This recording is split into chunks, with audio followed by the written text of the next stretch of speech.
Yeah, welcome back to the channel. In this video, I'm going to create a quick head-to-head comparison review about these two finance tools. So we decide which of these finance tools is better. So talking about these two finance tools, which are Yahoo Finance and Google Finance. Let's quickly dive into it. Yahoo Finance is best for serious investors, offering advanced chart, analyst insight and deep portfolio tracking.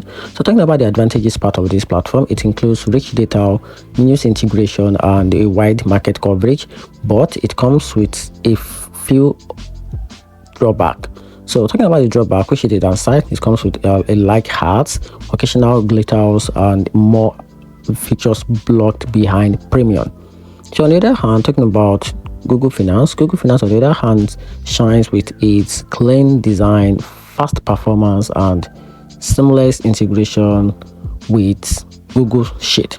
Talking about the advantages part of this platform, it includes simplicity, ease of use and free access.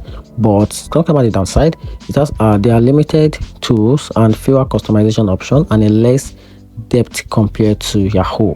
So in my conclusion, choose Yahoo Finance if you want depth and details analysis, or go with Google Finance if you value simplicity and speed. And that's just it. Hope you find the video helpful. Turn on the notification button and subscribe for more reviews.